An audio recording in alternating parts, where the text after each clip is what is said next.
नमस्कार साथियों, आप सभी का एक बार फिर से स्वागत करते हैं अपने YouTube चैनल BHU वाले द हिस्टोरिका पर। साथियों, जैसे कि आप सभी को पता है कि हमने एक टॉपर स्टॉल की सीरीज़ चलाई है और उसी कड़ी में आज हम CUET PG हिस्ट्री के टॉपर हमारे साथ हैं। तो उनका जो नंबर है वो महज यानी जो टॉपर्स हैं जिनका 302 नंबर है उनसे महज सिर्फ 12 नंबर कम है। तो आज हम उन्हीं से आप लोगों का परिचय कराने वाले हैं, जिससे कि वो अपनी स्ट्रेटजी और बाकी सारी चीज़ों के बारे में बताएंगे कि उन्होंने अपनी तैयारी कैसे की, वो कहाँ के रहने वाले हैं, उन्होंने अपना स्नातक कहाँ से किया, ग्रेजुएशन उन्होंने कहाँ से किया, ऊपर स्नातक कहाँ से करेंगे। तो इन सारी चीज़ों के बारे में आज वो आप लोगों को बताएंगे, ताकि आप लोगों को आगे आने वाले यानी कि 2023 में जो CUET PG एंट्रेंस का एग्ज़ाम होगा उसमें ज़्यादा से ज़्यादा लाभ मिल सके और आप इनके स्ट्रेटजी के हिसाब से अपनी तैयारी को जारी रख सके। तो चलिए हम मिलवाते हैं आपको अपने टॉपर से। तो हमारे साथ जुड़ चुके हैं मिस्टर राजकुमार, और ये अब आप लोगों को अपने बारे में बताएंगे, फिर आगे का इनका जो स्ट्रेटजी है उस सब के बारे में बताएंगे। तो चलिए हम लोग इनसे बात करते हैं। हमारा नाम राजकुमार है और हम फतेहपुर ज़िले के रहने वाले हैं।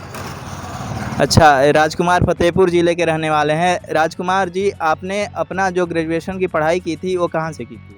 हमारा ग्रेजुएशन BHU से हुआ है, हिस्ट्री ऑनर्स से। अच्छा, और आपने CUET PG history entrance exam में कितने मार्क्स पाए हैं? 290। अच्छा, इन्होंने 290 पाया है, यानी महज यानी जो टॉपर हैं 302 नंबर, उनसे सिर्फ 12 नंबर कम हैं इनके। और आपने डोमेन में कितने नंबर पाए? डोमेन में 240। यानी कि इन्होंने डोमेन में 240 पाया है, यानी 300 में से 240 पाया है और 400 में से इन्होंने 290 पाया है। तो इनका जो स्कोर है काफ़ी अच्छा है, एक टॉपर्स के लिस्ट में शामिल हैं। तो अब ये अपने स्ट्रेटजी के बारे में बताएंगे कि इन्होंने अपनी तैयारी कैसे की, इन्होंने कहाँ कहाँ से पढ़ा, तो इन सारी चीज़ों के बारे में बताएंगे आप लोगों को। तो बताइए राजकुमार कि आपने अपनी तैयारी कहाँ से की थी? यहाँ पे KLT में डॉक्टर सत्यपाल यादव सर की क्लास चलती है, वो बिल्कुल निःशुल्क चलती है। तो उससे पहले हमने ज़्यादा पढ़ाई वढ़ाई नहीं की थी, तो सर के ही मार्गदर्शन में, डॉक्टर सत्यपाल सर के मार्गदर्शन में बहुत अच्छे से हम लोग कर सके पढ़ाई। उन्हीं का सबसे पहले हम श्रेय देना चाहेंगे। अच्छा, आप उनके मार्गदर्शन में पढ़ाई की है। इसके अलावे आपने कौन कौन सी बुक पढ़ी? क्या किसी ऑनलाइन माध्यम का सहारा लिया था आपने? हाँ, एक अभ्युदय करके है, RK उपाध्याय सर का हमने लेक्चर देखा, और एक एडुटेरिया करके है डॉक्टर प्रवीण सर का, उसको भी देखे। और हिस्टोरिका को भी हमने देखा लास्ट टाइम, बहुत ज़्यादा हेल्पफुल रहा हमारे लिए। अच्छा, और आपने कौन सी बुक्स पढ़ी थी? आपने जो बुक्स पढ़े थे CUET PG हिस्ट्री के लिए, तो उन बुक के बारे में बताएं, ताकि जो आपके जूनियर्स हैं यानी जो लोग 2023 में CUET PG का एंट्रेंस एग्ज़ाम देंगे, तो वो लोग ये समझ सकें कि मुझे कहाँ से पढ़नी है, क्या क्या पढ़ना है, तो उन्हें ये पता चल जाए कि नहीं, मुझे इस बुक से पढ़नी है, मुझे इस ऑनलाइन प्लेटफॉर्म का सहारा लेना है।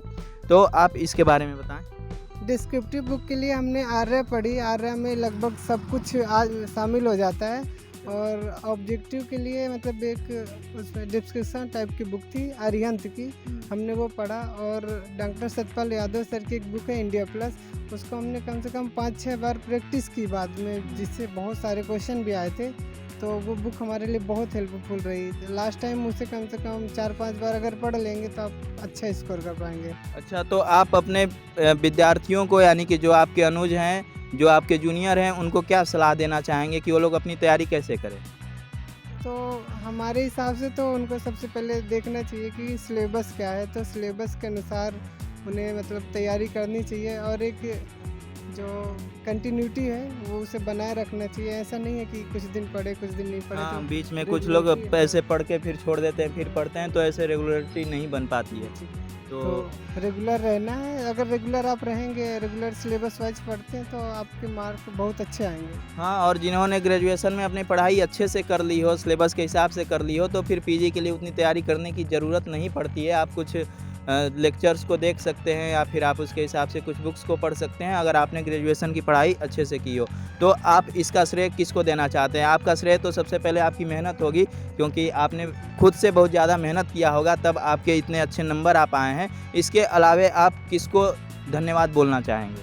तो सबसे पहले तो डॉक्टर सत्यपाल यादव सर को धन्यवाद बोलना चाहते हैं। अगर वो नहीं होते तो मतलब पता नहीं हमारे एडमिशन भी हो पाता कि नहीं, ये भी नहीं मालूम। हाँ, अब तो चेहरे पे खुशी दिख रही है कि जेएनयू चले जाइएगा। हाँ, और सर के एक स्कॉलर हैं सुधीर सर, जब भी हम कभी डिमोटिवेट होते थे तो वो सर मतलब हमारी बहुत हेल्प की है, हमेशा अवेलेबल रहे हमारे लिए। अच्छा। और बहुत सारे दोस्त हैं जैसे विश्वजीत, सरोज, गुलशन और वेद, अमन, सब लोगों ने हमारा मतलब बहुत साथ दिया हाँ, पढ़ने यानी में। आपको अपने दोस्तों से भी बहुत हेल्प मिली, तो आप क्या इन लोगों को सजेस्ट करना चाहेंगे कि ग्रुप की पढ़ाई ज़्यादा इफ़ेक्टिव हो सकती है आपके सीयूईटी पीजी एंट्रेंस एग्ज़ाम के लिए? हाँ, एक ग्रुप में पढ़ाई से क्या होता है, कंपटीशन बरकरार रहता है, तो कंपटीशन में पढ़ाई ज़्यादा हो जाती है। अगर सिर्फ हम एक बार बुक पढ़ते तो हमें लगता है हमें सब आ गया है, लेकिन अगर कंपटीशन में सामने वाले से हम अगर कंपटीशन कर रहे हैं तो हमें लगेगा कि हाँ नहीं, हमें उससे ज़्यादा हाँ, पढ़ना है। हाँ, वो एक दूसरे को देख के लगता है कि नहीं यार, वो तो आज 5 पेज याद कर लिया, हम 2 पेज नहीं कर पाए, तो क्यों ना हम भी 5 कर लें। तो जब ग्रुप में देखिए, ग्रुप की पढ़ाई की यही सबसे अच्छी आदत है कि आप कंपटीशन में पढ़ाई करेंगे तो ज़्यादा बेहतर कर पाएंगे। तो आप इन लोगों को कहना चाहेंगे कि ये लोग ग्रुप में पढ़ाई करें?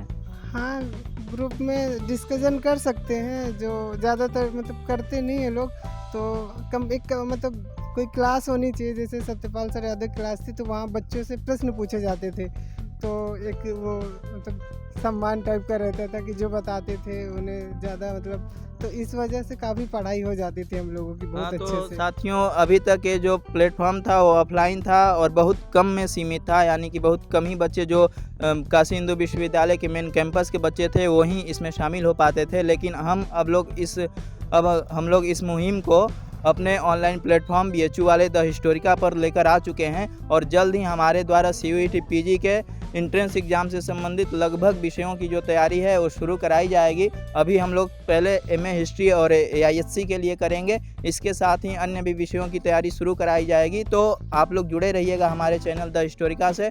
और राजकुमार जी, आपको भी बहुत बहुत धन्यवाद और शुभकामनाएं बेहतर भविष्य के लिए, कि आप और भी अच्छा कर सकें अपने जीवन में। और यहाँ कट कीजिए। जैसा कि आप लोगों ने राजकुमार का इंटरव्यू देखा, राजकुमार के जो मार्क्स हैं वो 290 इन्होंने पाया है टोटल 400 में से CUET PG history entrance exam में। और इन्होंने अपनी तैयारी कैसे की, इन्होंने कौन कौन से बुक्स पढ़ा, अपने ग्रुप में इन्होंने तैयारी कैसे की, तो इन सारी चीज़ों के बारे में बताया। तो इन्होंने कहा कि ग्रुप में तैयारी करने से बहुत ज़्यादा लाभ मिला इनको। साथ ही इन्होंने बुक्स में इंडिया प्लस बुक का नाम बताया, तो इनको इंडिया प्लस बुक से भी बहुत सारी सहायता मिली। और साथ ही अगर आप अपनी तैयारी को और बेहतर बनाना चाहते हैं तो द हिस्टोरिका यानी कि बीएचयू वाले द हिस्टोरिका जो हमारा चैनल है उससे भी जुड़कर आप अपनी तैयारी को बेहतर कर सकते हैं।